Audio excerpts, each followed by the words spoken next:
Hello and welcome to Sports Fan Entertainment continuing. The 2020 Sports Fan Entertainment NFL team profiles. And today we are discussing the Dallas Cowboys, a team that I might have had going to the Super Bowl last season, and that didn't work out very well. Now, it was my preseason prediction in my defense, and it's not a great defense, but it's my defense.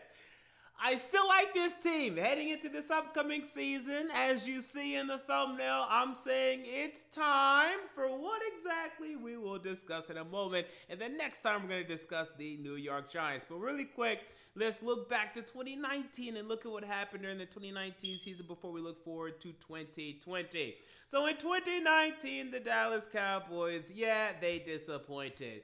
But if you look at the statistics, you would have been surprised. Dak Prescott throwing for 4,902 yards, 30 touchdowns, 11 interceptions.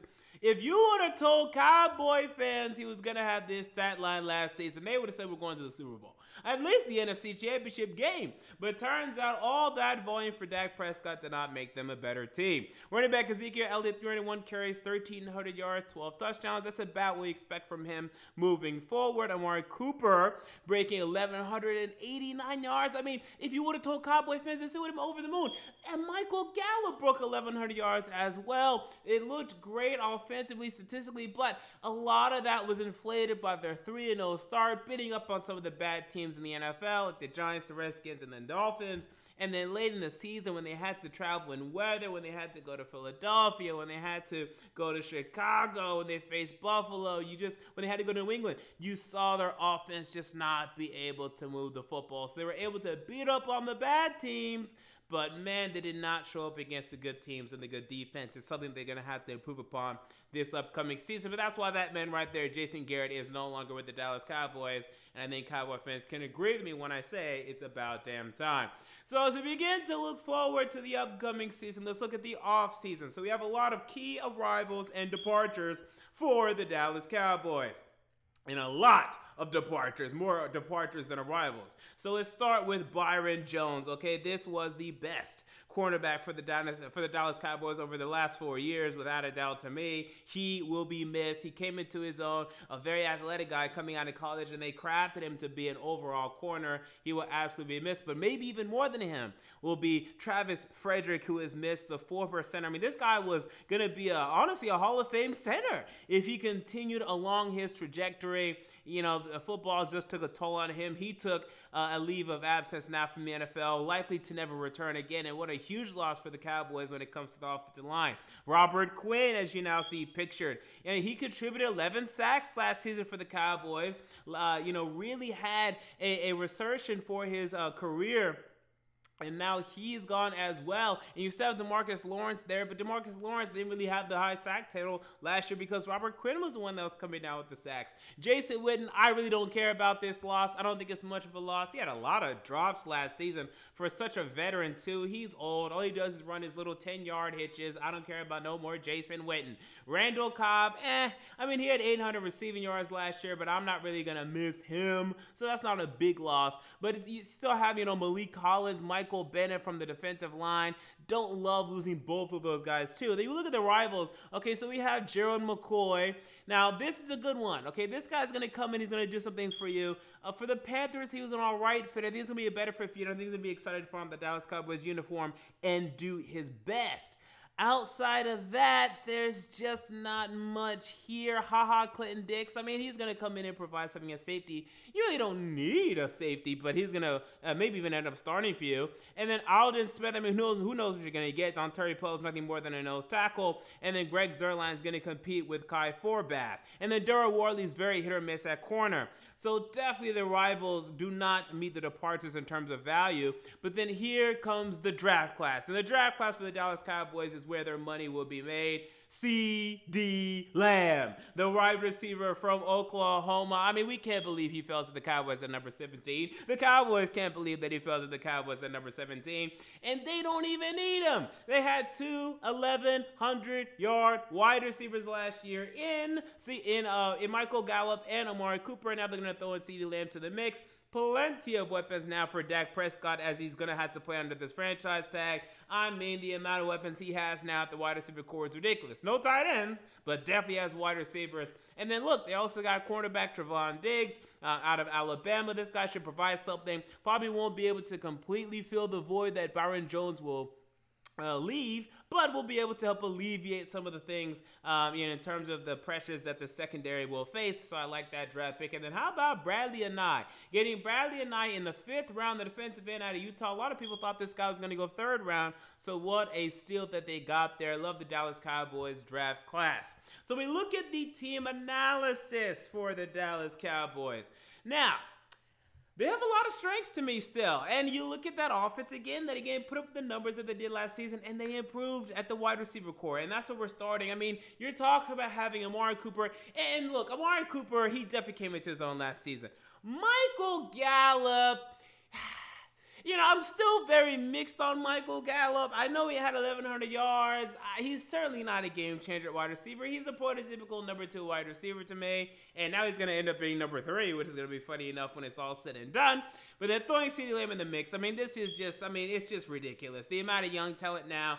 The important thing is, it's important that each one of these guys continues to provide the level of play that you expect for them. Don't think that now that you have other talented wide receivers in the room that you can now, take it easy, not play as strong, play as hard. No, we need you to come all out, because I don't want to see Amari Cooper not trying as hard because now he has CeeDee Lamb and Michael Gallup behind him. No, all 3 of these guys need to be providing effort, coming down with consistent catches, making sure their hands are on point, because all of them have the occasional drop, and that's something they have to look out for. Running backs definitely a strength. Ezekiel Elliott now backed up by Tony Pollard, who had a nice, complimentary season to Ezekiel Elliott last season. So I love the running backs here. And offensive line is still a strength to me. Now, I know they lost, again, Travis Frederick. But, to me, when you're talking about 3 of your 5 offensive linemen being elite, well, congratulations, your offensive line is still a strength, right? Tyron Smith, he's still holding it down at left tackle. L. Collins has found his spot at right tackle, and Zach Martin at the right guard position. But you look at the weaknesses, though, and look, tight ends. And I know Dallas Cowboy fans, for some reason, and a reason that I really don't understand, they love Blake Jarwin. I don't get it. I've never seen anything from Blake Jarwin ever. Okay, Blake Jarwin was so good, he would have surpassed Jason Witten's old slow ass last season, and he didn't. Okay, we've been waiting for years for Blake Jarwin to actually do something. Now, he's all right. He's a backup tight end. He's not no starting tight end in this league. And, maybe he'll come down with 500-600 yards just because Dak Prescott's going to throw the ball that much. I doubt it, because now he has all these wide receivers. But I'm telling you, man, Blake Jarwin, I'm just not buying into it. And then they have nothing behind them. Absolutely nothing. Don't tell me about these no-name tight ends they have behind them. Defensive ends. Okay, look, yes, DeMarcus Lawrence, great, fantastic. And then you have a whole bunch of absolute question marks. People we cannot trust. Randy Gregory, will he ever play again? Aldon Smith, will he ever be the same that he was?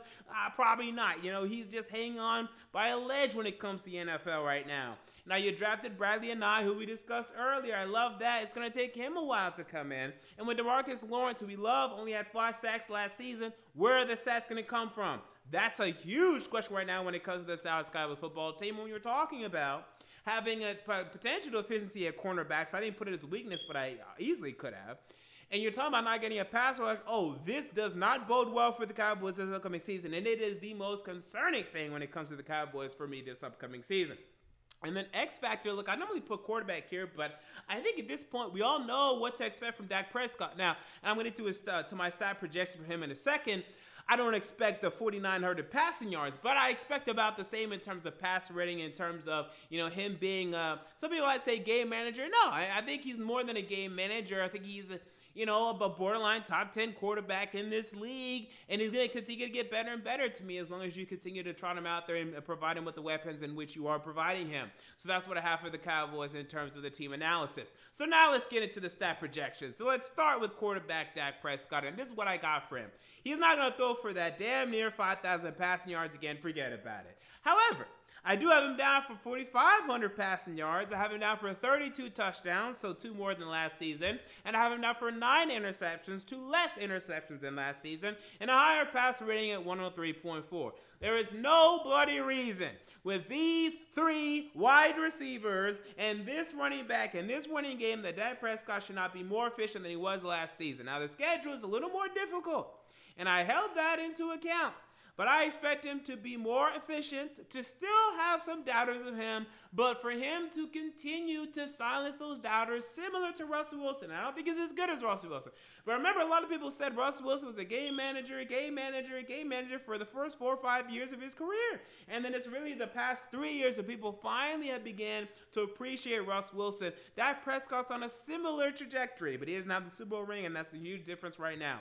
Ezekiel Elliott, more of the same in terms of the stat production. 300 carries, 1,400 yards, 11 touchdowns. Don't expect any more or less from him. Amari Cooper, now, this is my thing. I didn't know if I should have any of these wide receivers breaking 1,000 yards, because now you're talking about having 3 wide receivers. But if anyone's going to do it, it's going to be Amari Cooper.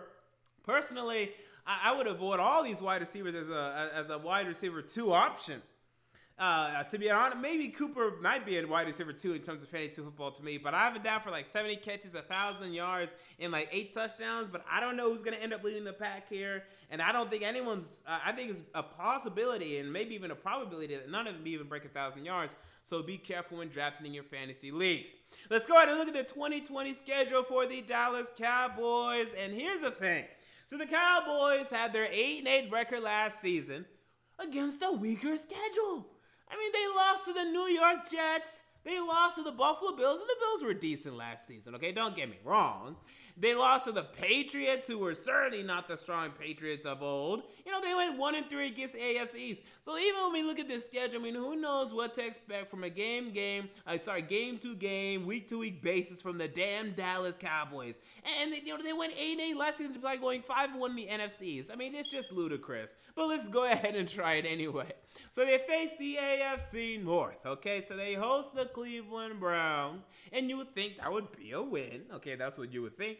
They host the Pittsburgh Steelers, and that depends to me. I easily could see Ben Roethlisberger going in there and getting a win, and I actually have higher expectations for the Steelers this season than a lot of people do. So I would, personally feel that's an L. And again, we don't go win-loss. We just go by feel, and then I'll tell you my prediction later. And you guys go to the Ravens, go to the Bengals. I mean, there's no reason you guys shouldn't beat the Bengals. Ravens, though, will definitely be difficult, and I would definitely have that as an L. So, you feel 2-2 in this division. Could be 3-1, though. Could be 3-1. You guys also go up against, again, you guys are in the NFC East. And how would I feel about that? Do I feel splits against every team? Can you guys, sweep the Redskins or the Giants? Look, I'll say you sweep one of them, and I would probably say Redskins. I'm lower on the Redskins right now than the Giants. Are you going to sweep them both this year? I'll say no. I think this year one of them should sneak up on you and get one win on you. So I'm feeling 4-2-ish against the NFC East. You guys go up against the NFC West. You travel to LA, and you guys have had, your troubles against the LA Rams. Well, actually, no, you guys actually beat the LA Rams. I forgot, 44-21 last season. So maybe you've turned something there, and I don't have much faith in the Rams this season, but I think that could be a win, actually, even in LA. Traveling to Seattle, no, don't feel great about that.